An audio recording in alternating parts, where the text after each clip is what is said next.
అందం మనిషిని ఆకట్టుకుంటుంది. అది స్త్రీ అందమైతే ఇంకా చెప్పేదేముంది.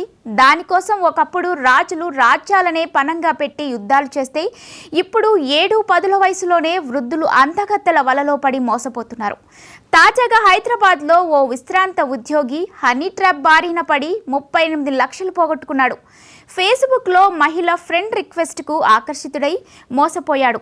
దీంతో లబోదిబోం అంటూ సైబర్ క్రైమ్ పోలీసులను ఆశ్రయించాడు.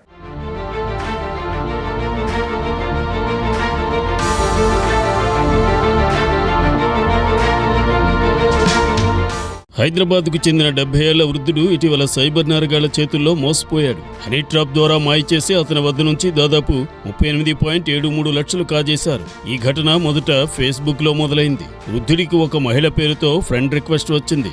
మహిళ తనను తండ్రి వదిలేసి వెళ్లిపోయినట్లుగా, తల్లి ఒక సాధారణ టైలర్గా జీవనం సాగిస్తోందని పరిచయం చేసుకుంది.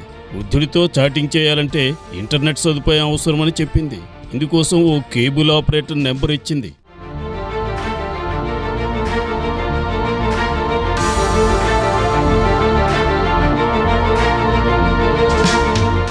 అయితే వృద్ధుడు మహిళకు సహాయం చేయాలనే ఉద్దేశంతో ఆమె సూచించిన కేబుల్ ఆపరేటర్ను సంప్రదించి 10,000 చెల్లించాడు. అయితే ఆ మహిళ నుంచి ఫేస్బుక్లో స్పందన లేకపోవడంతో వృద్ధుడు అదే కేబుల్ ఆపరేటర్తోనే చాటింగ్ చేయడం మొదలుపెట్టాడు. అప్పటికే మోసం మొదలైపోయిందన్న విషయం అతను గ్రహించలేకపోయాడు. కొద్ది రోజుల తర్వాత ఆ మహిళ అనారోగ్యంతో ఆసుపత్రిలో ఉందని కేబుల్ ఆపరేటర్ చెప్పాడు. ఆ సమాచారం విని వృద్ధుడు చెల్లించిపోయి వెంటనే మరో 10 లక్షలు అతనికి పంపించాడు. తరువాత కూడా మళ్లీ వృద్ధుడి క్రెడిట్ కార్డు నుంచి మరో 2.65 లక్షలు వసూలు చేశారు. ఇది జరిగిన కొద్ది రోజుల తరువాత ఆ మహిళ ఇప్పటికే దుబాయ్ వెళ్లిపోయిందని, ఇక ఆమెతో ఎలాంటి సంబంధాలు పెట్టుకోవడం సాధ్యం కాదని ఆ కేబుల్ ఆపరేటర్ తెలిపాడు.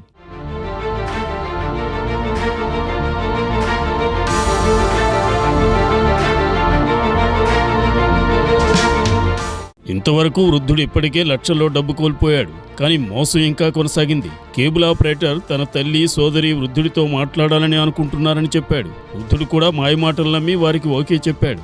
అనంతరం వృద్ధుడు ఈ మహిళలతో కొన్ని రోజుల పాటు చాటింగ్ చేశాడు. ఇదే అదనుగా మోసగాళ్లు పెద్ద దెబ్బ కొట్టే ప్రయత్నం ప్రారంభించారు. ఒకరోజు ఆ కేబుల్ ఆపరేటర్ వృద్ధుడిని బెదిరించాడు. మైనర్ అమ్మాయితో చాటింగ్ చేశారని పోలీసులకు ఫిర్యాదు చేస్తానని హెచ్చరించాడు. దీంతో వృద్ధుడు భయాందోళనకు గురయ్యాడు. వెంటనే పోలీస్ కానిస్టేబుల్ పేరుతో మోసగాళ్లే మరో అకౌంట్ నుంచి వృద్ధుడిని సంప్రదించారు. విషయాన్ని సెట్ చేసుకోవాలని చెప్పారు.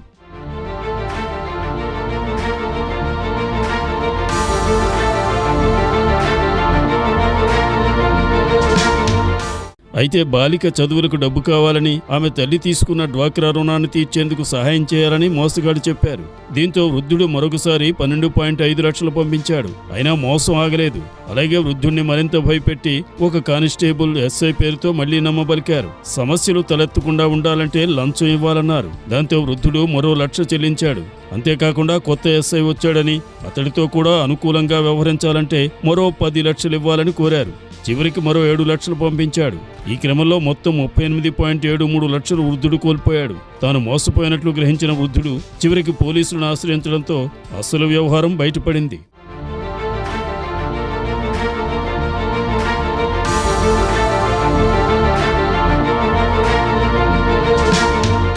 భర్తలను భార్యలు చంపుతున్న